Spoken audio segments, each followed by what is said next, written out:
नमस्कार। रिपोर्टर दीदी की क्लास में आपका एक बार फिर से स्वागत है। पत्रकारिता की शिक्षा का जो एक छोटा सा सफ़र हमने शुरू किया था, उसमें एक छोटे से पड़ाव को हमने पार कर लिया है। छोटा सा इसलिए क्योंकि पत्रकारिता एक महासमुद्र है और हमने इस महासमुद्र के एक बड़ी बूंद का एक छोटा सा हिस्सा भर पकड़ा है। यानी पत्रकारिता के विभाग, परिभाषा, ये सब हम पढ़ चुके हैं। अब हम जो आपके सामने ला रहे हैं, इसकी मांग बहुत है और ये बहुत ज़रूरी है, ज़रूरत है, क्योंकि यह सेतु बंधन का काम करता है। दो भाषाओं, दो संस्कृतियों, दो देशों, इन सबको साथ लाने में इसकी बड़ी भूमिका है। जी हाँ, आपने ठीक समझा, हम अनुवाद की ही बात कर रहे हैं। पत्रकारिता में अनुवाद, साहित्य में अनुवाद, और अनुवाद आज बाजारीकरण के इस युग में भी बहुत ही ज़्यादा लोकप्रिय है, क्योंकि इसके ज़रिए एक भाषा से दूसरी भाषा तक हम जाते हैं। एक भाषा से दूसरी भाषा की जो सामग्री है, हम अपनी भाषा में लाते हैं। तो अनुवाद के बारे में मैं आपको थोड़ी बहुत बातें बताऊंगी अपने अनुभव के अनुसार पर, क्योंकि मैं स्पष्ट कर दूं कि अनुवाद को लेकर किसी विशेष प्रकार की डिग्री मेरे पास नहीं है। मैंने जो सीखा है या मैंने जो किया है या जो करती आ रही हूँ, वो विशुद्ध अपने अनुभव पर आधारित है। जो हमने सीखा है अपने पढ़ाई के दिनों में और काम के दिनों में, तो यह एक व्यावहारिक अनुभव है। उस व्यावहारिक अनुभव के आधार पर ही मैं आपको जो दो चार बातें बता सकती हूँ वो बताऊँगी, और इसके अतिरिक्त अगर कुछ अच्छा मिलता है या कुछ ऐसा मिलता है जिसमें पेशेवर लोग जुड़ सकें या जो प्रोफेशनली अनुवाद करते हैं वो जुड़ सकें, तो मेरी कोशिश होगी कि हम उन चीज़ों को भी रिपोर्टर दीदी की क्लास में लाएं जिससे आपको मदद मिले। अनुवाद एक ऐसी चीज़ है जो कि बहुत ही मुश्किल, श्रमसाध्य है, और इसमें आपको एक मानसिक अध्ययन, मानसिक प्रशिक्षण और मानसिक तैयारी की बहुत ज़्यादा ज़रूरत होती है। पत्रकारिता में विशेष रूप से जो कि विज्ञप्तियाँ आती हैं, या तो क्षेत्रीय भाषा में आती हैं या तो अंग्रेजी में आती हैं, तो ऐसे में कई बार ऐसा होता है कि अनुवाद के समय पत्रकार को बहुत ज़्यादा सजग रहना पड़ता है। और क्योंकि ये इतना ज़रूरी है, क्योंकि पत्रकारिता सिर्फ शब्दों का अनुवाद नहीं है। पत्रकारिता आपकी ज़िंदगी से जुड़ी है, आपके जीवन शैली से जुड़ी है। तो इसमें एक शब्द का हेर फेर सारे अर्थ का अनर्थ कर सकता है। AM PM वाला जो मामला होता है वो तो और भी ख़तरनाक होता है, और ख़ास तौर से जब ट्रेन की समय सारणी आती है या कुछ ऐसे तकनीकी शब्द आते हैं तो उसमें बहुत दिक्कत होती है। दिक्कत ये होती है कि अनुवाद में जो भी नए पत्रकार आते हैं या जो भी नए लोग आते हैं, उनको इसका कोई पहले से विचार नहीं रहता है, पहले से कोई तैयारी नहीं रहती है, और अनुवाद का जो लिखित ज्ञान है वो तो बहुत ज़्यादा दिया जाता है, लेकिन व्यवहारिक ज्ञान की जब बात आती है, व्यवहारिक अनुवाद की जब बात आती है, तो कहीं ना कहीं दिक्कत होती है, क्योंकि वो मानसिक रूप से तैयार नहीं रहते हैं जो भी पत्रकार रहते हैं। अगर मैं अपने अनुभवों की बात करूं, तो मेरे साथ जो भी मेरे जूनियर्स काम करते थे, जो मेरे कनिष्ठ सहयोगी हैं, मैं जूनियर्स इसलिए नहीं कहूँगी क्योंकि जूनियर मुझे लगता है कि हम किसी न किसी से सबसे कुछ ना कुछ सीख सकते हैं। तो मेरे अति प्रिय सहयोगी जो मेरे साथ काम करते आ रहे हैं, उनको दिक्कत होती थी, खुद मुझे भी बहुत दिक्कत होती थी पत्रकारिता के शुरुआती दिनों में तो बहुत ज़्यादा। लेकिन मेरे साथ एक फ़ायदा ये था कि मैं साहित्यिक पृष्ठभूमि से थी और विश्वविद्यालय के दिनों में हमने अनुवाद पढ़ा था।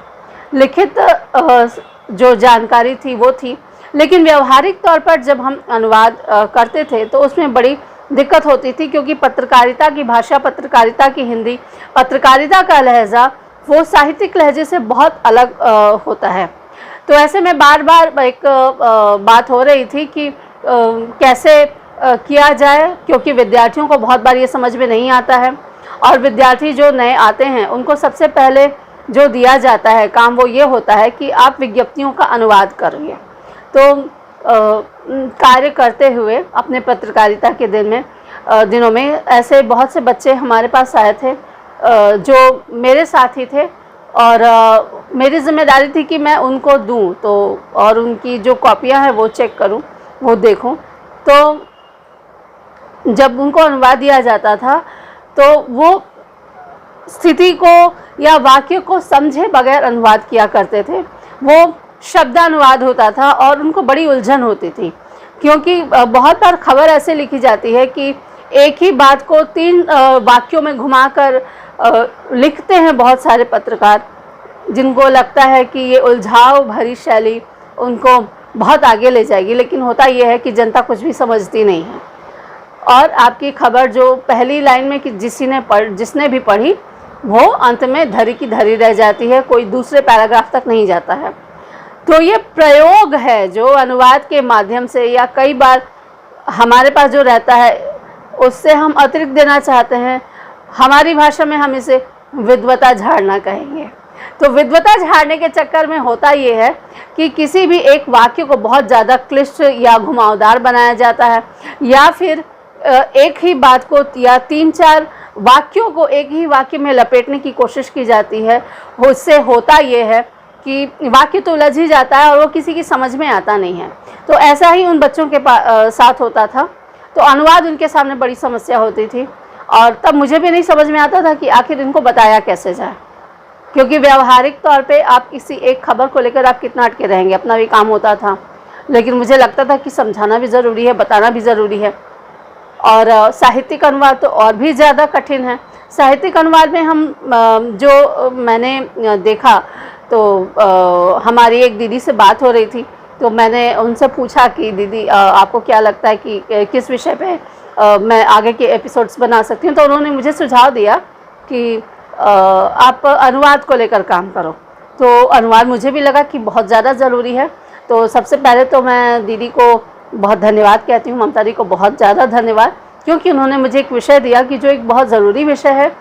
और आज के एपिसोड में मैं आपको बस एक परिचय दूंगी, क्योंकि ये जो बातें हैं लंबी चलेंगी।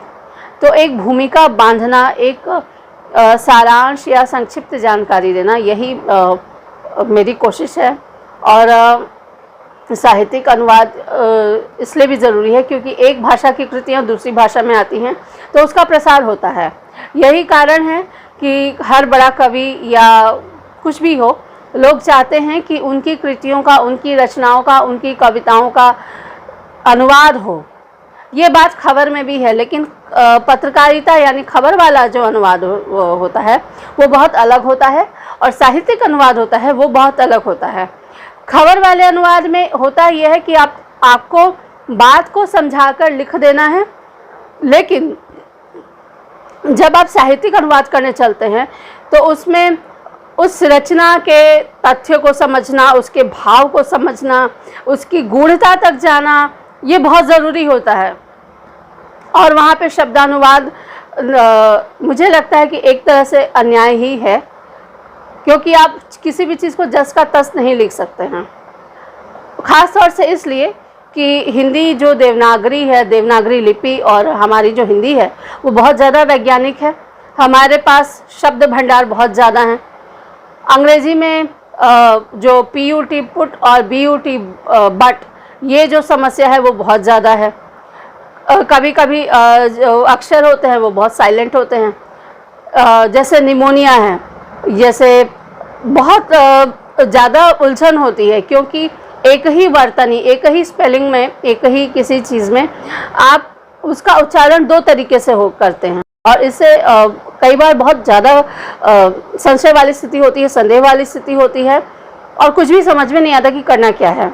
हिंदी की सबसे बड़ी विशेषता ये है कि इसमें हम जो बोलते हैं वही लिखते हैं, और जिस तरह अंग्रेज़ी में ये है, मैं अब किसी ने मुझसे कहा था कि हिंदी की क्या विशेषता है और हिंदी किस तरह से मानक भाषा है और संपर्क भाषा या प्रमुख भाषा बनने की योग्य है, इस बारे में बात की जाए। तो मैंने उनसे कहा था कि मैं आपको इस बारे में बताऊंगी और इस बारे में मैं सचमुच आपसे बात करूंगी। तो ये जो विषय है कि हिंदी कितनी अलग है और हिंदी कितनी बेहतर है, ये एक वीडियो का मुद्दा है और इसको बहुत समझा के बात करने की ज़रूरत है। लेकिन फ़िलहाल हमारा विषय ये नहीं है। हमारा विषय है अनुवाद। अनुवाद जिसके ज़रिए दो देश, दो संस्कृतियाँ, दो भाषाएं, दो साहित्यिक क्षेत्र एक साथ जुड़ते हैं। तो अनुवाद बहुत ज़्यादा ज़रूरी होता है और शब्दानुवाद कई बार अर्थ का अनर्थ कर देता है। अब YouTube और फेसबुक जो भी हैं, जीमेल जो भी है, अगर अनुवाद की बात कर रही हूँ तो जो भी करता धरता है वो सुने कि गूगल अनुवाद बहुत बकवास अनुवाद है।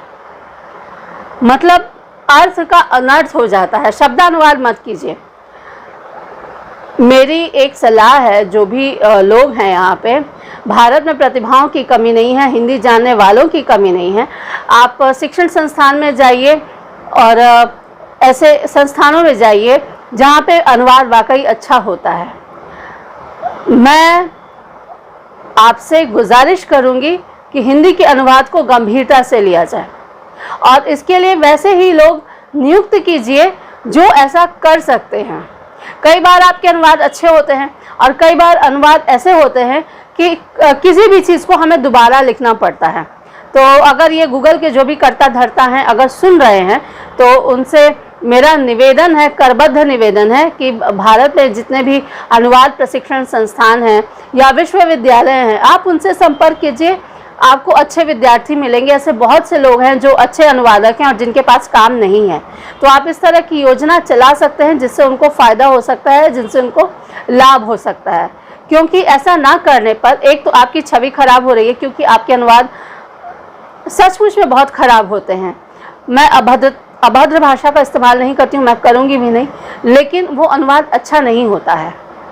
हम जो कहना चाहते हैं उसकी जगह कुछ और कहा जाता है, उसका भावार्थ ही कुछ और निकल जाता है और हम चाह कर भी आपके द्वारा की गई चीज़ों को दोबारा लिखने पर मजबूर हो जाते हैं।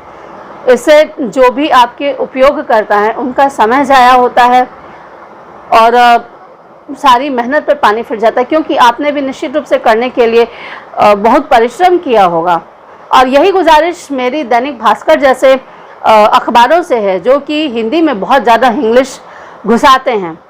ये सही है कि आज नए लोग काम कर रहे हैं, नए लोगों को पता नहीं है हिंदी कैसे लिखी जाती है, लेकिन ये किसी भी प्रशिक्षण संस्थान की जिम्मेदारी है कि अगर आप ये दावा कर रहे हैं कि आप पत्रकार तैयार कर रहे हैं तो आप उसको समुचित शिक्षा दें, समुचित प्रशिक्षण से जिस तरह से वर्कशॉप्स करवाए जाते हैं उनके लिए कार्यशालाएं आयोजित करवाइए। और इसके लिए आपके पास बहुत से लोग हैं, ऐसे बहुत सारे विद्वान हैं जो इस दिशा में काम कर रहे हैं। क्योंकि आपकी इस तरह की इंग्लिश से हिंदी और हिंदी पत्रकारिता की जो छवि है वो धूमिल हो रही है। ऐसा मत कीजिए, ऐसी मेरी करबद्ध प्रार्थना है। हर चीज़ का सरलीकरण करने की क्या ज़रूरत है? कोई ज़रूरत नहीं है। मैं जब 2 साल पहले की बात बता रही हूँ, मेरे हाथ में किताब आई थी और मैंने उसके बारे में पुस्तक परिचय में बताया भी है सुप्रसिजन नेटवर्क चैनल पे। हिंदी में जो तकनीकी शब्द हैं उनके बारे में बताने के लिए वो किताब है। मैं लिंक शेयर कर दूंगी कमेंट्स बॉक्स में, आप ये देख सकते हैं। और इस किताब को अगर विश्वविद्यालय, मैंने पहले भी कहा है कि अगर इस किताब को उपलब्ध करवाया जा सके, इसको पुनर्मुद्रित किया जाए और विश्वविद्यालयों, कॉलेजों, स्कूलों में उपलब्ध करवाया जाए, मीडिया संस्थानों में इसके उपलब्ध करवाया जाए, तो यह हिंदी की बहुत बड़ी सेवा होगी। तो बात हम कर रहे थे अनुवाद की, तो मैं कर रही थी कि सरलीकरण। सरलीकरण से क्या होता है कि आप अनुवाद में जब सरलीकरण करने जाते हैं तो बहुत गड़बड़ बात हो जाती है। मैं पूछती हूँ सरलीकरण की ज़रूरत क्या है? जब हम फ्रेंच सीखते हैं, जब हम जर्मन सीखते हैं या चीनी भाषा सीखते हैं या कोरियाई भाषा सीखते हैं या उर्दू सीखते हैं, उसमें क्या क्लिष्ट शब्द नहीं हैं, क्लिष्ट लहजे नहीं हैं। जब आप उनको आत्मसात कर सकते हैं तो हिंदी को या संस्कृत को सरलीकरण करने के लिए क्यों मरे जा रहे हैं आप? कोई ज़रूरत नहीं है, हिंदी जैसी है उसको वैसी रहने दीजिए। तत्सम भाषा कोई बहुत बड़ा अपराध नहीं है, ये हिंदी की खूबसूरती है, इसे स्वीकार कीजिए। आप हिंदी जैसी है वैसी ही उसे स्वीकार कीजिए। सरलीकरण के नाम पे आपने पाठ्यक्रम इतना सरल बना दिया कि उसमें कुछ सीखने के लिए है ही नहीं, तो बगैर चुनौती के बच्चे सीखेंगे क्या? और अनुवाद की कक्षाएं तो स्कूल के दिनों से ही आरंभ होनी चाहिए, कॉलेज से इसे आरंभ करवाना ये बहुत बड़ा अन्याय है। तो ये एक जो मानसिकता बन गई है कि हिंदी है तो हिंदी बस ऐसी ही चल जाएगी, या हिंदी के साथ किस तरह का प्रयोग चल जाएगा, ये बहुत गलत है। ऐसा नहीं होना चाहिए। ऐसा करके आप हिंदी का अपमान कर रहे हैं, हिंदी भाषा का अपमान कर रहे हैं। हमारे जो पूर्वज साहित्यकार हैं, हमारे जो इतने अच्छे साहित्यकार हैं, जिन्होंने इतनी अच्छी रचनाएं लिखी, जिन्होंने इतना अच्छा साहित्य दिया, आप उसको उसी रूप में स्वीकारिए और सीखिए। इतनी जिद क्यों है कि आपको हर चीज़ सरल बनानी है? आप विदेशी भाषाएं सीखते हैं तब तो आपको किसी सरल चीज़ की याद नहीं आती है। ये मेरी बहुत बड़ी शिकायत है। और सबसे मज़ेदार बात जो मैं आपको कहूँगी, हो सकता है कि बहुतों को खुद बुरा भी लगे, अगर हिंदी से आपत्ति है तो संस्कृत को राजभाषा और राष्ट्रभाषा बनाइए। और मुझे नहीं लगता है कि इससे किसी को दिक्कत होनी चाहिए, क्योंकि संस्कृत सभी भारतीय भाषाओं की जननी है। इतिहास जब पढ़ाया जाए, साहित्य का इतिहास जब पढ़ाया जाए, तो इसकी शुरुआत किसी तमिल या तेलुगु से मत कीजिए, इसकी शुरुआत आप वैदिक साहित्य से कीजिए, क्योंकि यही आपका उत्स है, यही आपका शून्य है, यहीं से आप आगे बढ़ते हैं। आज हम जो पढ़ते हैं वो तो ऐसा है कि हमने ABCD पढ़ी नहीं और सीधे MNOP क्यू पर आ गए, काका काका पढ़ा नहीं और सीधे यरा लवा श पे आ गए। ऐसे में बच्चे क्या सीखेंगे? ये बच्चों के से लगातार अन्याय है। इस दृष्टि से साहित्य को देखा जाना बहुत ज़रूरी है। अगर आपको कुछ शुरू भी करना है तो सीधे ऋग्वेद से पढ़ाइए। ऋग्वेद पढ़ना अगर साहित्यिक स्तर पर भी पढ़ना कोई अपराध नहीं है, क्योंकि यह भारत की आत्मा है और वो सिर्फ धार्मिक साहित्य नहीं है, उसमें संस्कृति है, साहित्य है, इतिहास है, विज्ञान है, अर्थशास्त्र है, सब कुछ है। तो ऐसे में संस्कृत जैसी समृद्ध भाषा को छोड़कर आप अपनी अपनी क्षेत्रीय भाषाओं के पीछे भाग रहे हैं, तो ये बड़े दुख की बात है। और हिंदी संस्कृत से लेकर निकली है और उसके तत्सम शब्द उसकी जान है, तत्सम जो शब्द हैं। तो तत्सम शब्दों के साथ या तो हिंदी को अपनाइए, और अगर किसी प्रकार की दिक्कत है तो संस्कृत को अपनाइए। ये बहुत ज़रूरी है, क्योंकि अनुवाद के क्षेत्र में भी वैदिक साहित्य का जो अनुवाद है वो बहुत ज़्यादा ज़रूरी है, क्योंकि हमारी धरोहर, हमारी परंपरा, हमारा इतिहास, मैं धर्म की ही बात नहीं कर रही हूँ, धर्म एक हिस्सा मात्र है। हमारा जो पुरातत्व ज्ञान है ये सारा सब कुछ संस्कृत में भरा हुआ है। अगर हम संस्कृत को समझ जाएंगे तो यकीन मानिए, अगर हमने इसे व्यावहारिक तौर पर इस्तेमाल करना शुरू कर दिया तो भारत को फिर से समृद्ध होते देर नहीं लगेगी। और यहीं से अनुवाद में जो मैं जो बात कर रही हूँ कि मैंने क्यों संस्कृत की बात की, क्योंकि संस्कृत में अनुवाद से न सिर्फ रोजगार के साधन उत्पन्न होंगे, बल्कि आपका इतिहास खुलेगा, आपका जो गुजरा हुआ कल समझना बहुत ज़्यादा ज़रूरी है वो खुलेगा और आप आगे बढ़ेंगे। तो संस्कृत को भी मुझे लगता है कि भाषाओं को गंभीरता से लेने की ज़रूरत है, और ये सरलीकरण की आप जिद छोड़ दीजिए। जीवन में जब तक कोई चुनौती ना हो, कोई मनुष्य आगे नहीं बढ़ता, और आप बच्चों को शुरू से ही कमज़ोर बना रहे हैं। अगर अनुवाद स्कूलों में पढ़ाया जाए तो निश्चित रूप से आगे के लिए बच्चे मानसिक रूप से तैयार होंगे, और रोजगार के क्षेत्र में भी उनको बहुत मदद मिलेगी। तो हम जब बात अनुवाद की कर रहे हैं, तो अनुवाद निश्चित रूप से एक ऐसा कार्य क्षेत्र है जो कि बहुत ज़्यादा लोकप्रिय है, लेकिन हर कार्य अनुवादक नहीं कर सकता।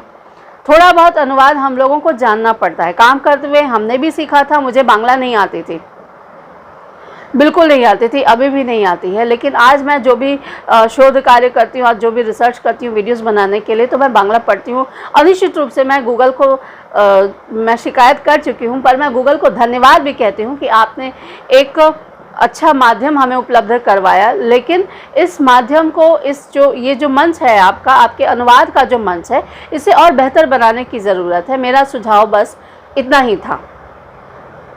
आपके इस अनुवाद मंच में आपकी जो ट्रांसलेट जो सर्विस है, उसमें बहुत सुधार और बहुत प्रगति की ज़रूरत है।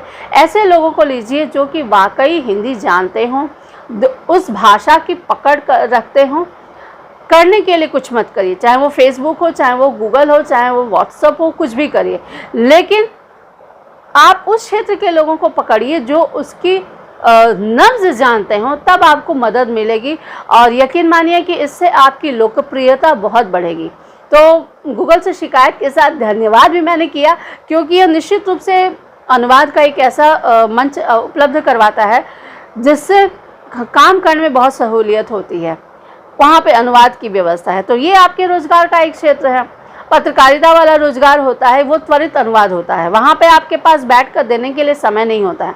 आप लिख रहे होते हैं, अंग्रेजी विज्ञप्ति का हिंदी में अनुवाद कर रहे होते हैं या किसी भी भाषा में अनुवाद कर रहे होते हैं, और उधर से कान में आवाज़ पड़ती रहती है, अरे कितनी देर है, जल्दी कॉपी दो, पेज छूट रहा है। तो ये सब जो स्थितियाँ हैं आपके ध्यान को बहुत भंग करती हैं।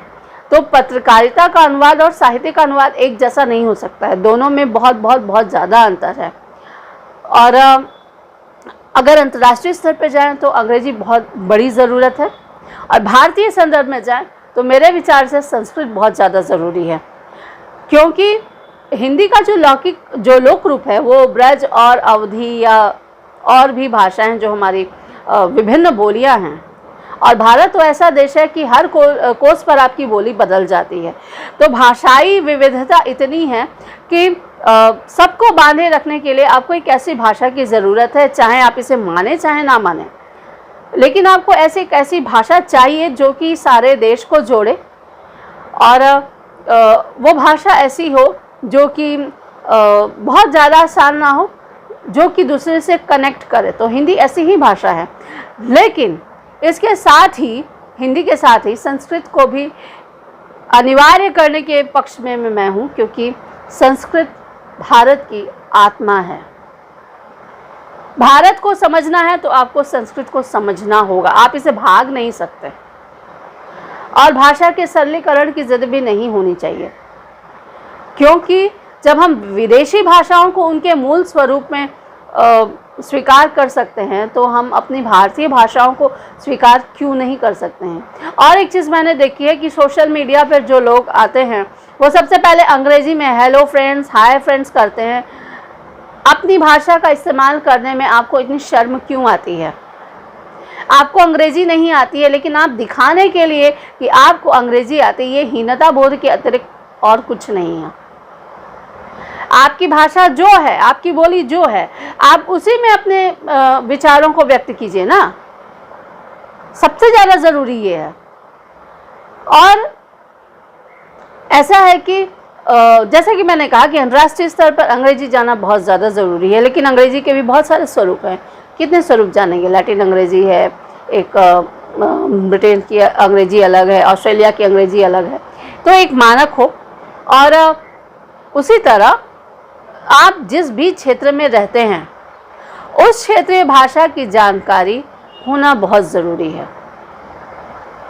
लेकिन मुझे लगता है कि संस्कृत वो सूत्र है जिसके ज़रिए हम हर एक भारतीय भाषा को पकड़ सकते हैं, क्योंकि सभी भारतीय भाषाएं संस्कृत से निकली हैं।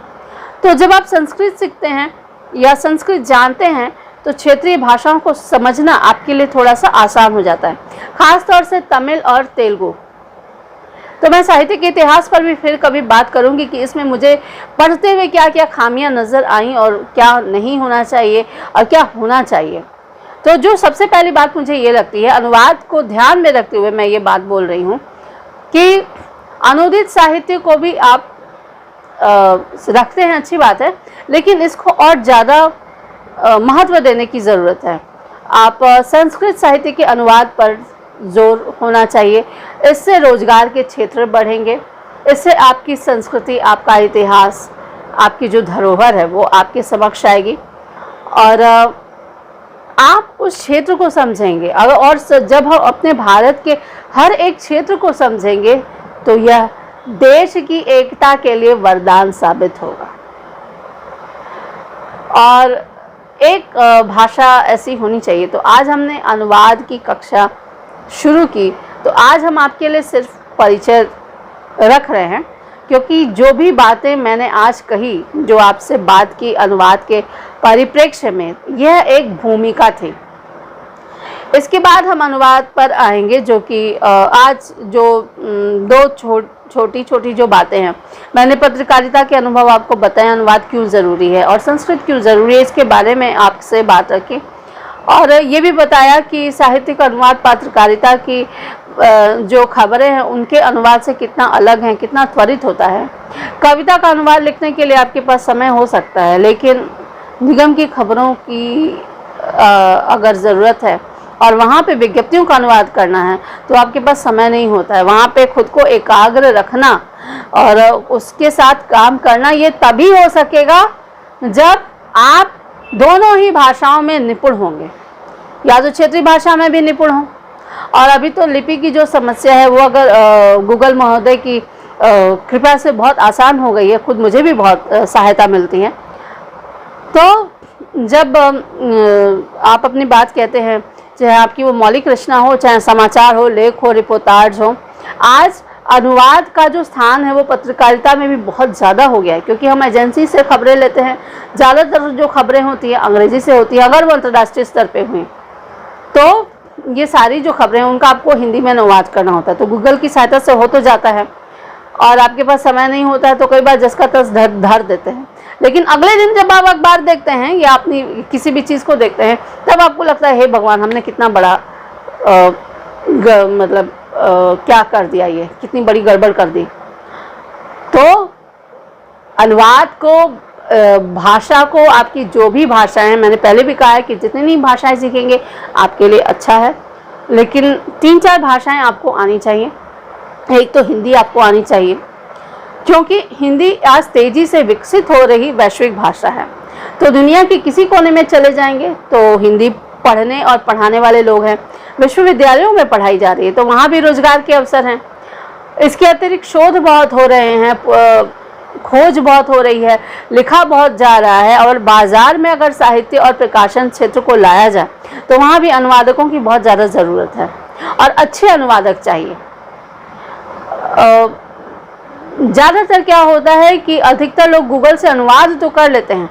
देखिए, जल्दबाजी में, हड़बड़ी में अनुवाद करना या गूगल की सहायता लेना बुरी बात नहीं है, पर उसे जस का तस अगर आप रख देंगे तब बड़ी गड़बड़ है। आप अनुवाद कीजिए, आप उसका बेसिक लीजिए, आप उसकी मूल बातें लीजिए, उसके बाद तो आप उस चीज़ को अपने हिसाब से आगे बढ़ा सकते हैं।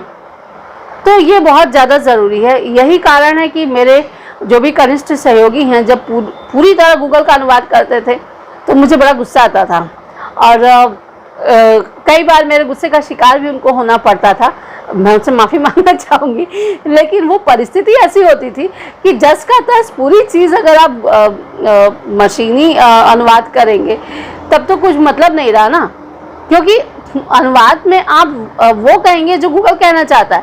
हो सकता है आपके पास उससे भी ज़्यादा बड़े जो शब्द भंडार हों वो हों, तो उसको लेना बहुत ज़रूरी है। और साहित्यिक अनुवाद पे तो हम बात करेंगे एक एक विधा के अनुसार, लेकिन पत्रकारिता में त्वरित अनुवाद है तो उसके लिए बहुत ज़्यादा जाना बहुत ज़्यादा ज़रूरी है। और मूल कृति का जब करने बैठते हैं, कई बार होता है कि पुस्तक समीक्षा हमारे पास आती है, लिखना होता है तो पुस्तक को पढ़ना होता है, तो उसमें भी कई बार एक चीज़ें होती हैं। तो आपके पास एक डिक्शनरी, अच्छी डिक्शनरी होनी चाहिए, हिंदी अंग्रेजी हिंदी या जो भी क्षेत्रीय भाषा है उनको लेकर अच्छी डिक्शनरी आपके पास हमेशा होनी चाहिए। और इस डिक्शनरी का उपयोग आप कहीं भी अगर मुश्किल में पढ़ रहे हो तो उसका उपयोग आप तुरंत कर सकते हैं, और इससे आपकी बहुत बड़ी मुश्किल आसान होगी। हम हमेशा डिक्शनरी, हम जहाँ काम करते थे वहाँ पे डिक्शनरी रहती थी, हम उसकी मदद भी लेते थे और इससे सहायता भी मिलती थी। तो आज हमने जो बातें की ये अनुवाद की भूमिका है। इसके बाद हम आपको अनुवाद के जो भी क्षेत्र हैं, जिस तरह के अनुवाद होते हैं, इसके बाद इन सारी चीज़ों को लेकर आगे बढ़ेंगे। तो आज अनुवाद की भूमिका के साथ पत्रकारिता और अनुवाद और साहित्य और अनुवाद, इस विषय की हम शुरुआत कर रहे हैं।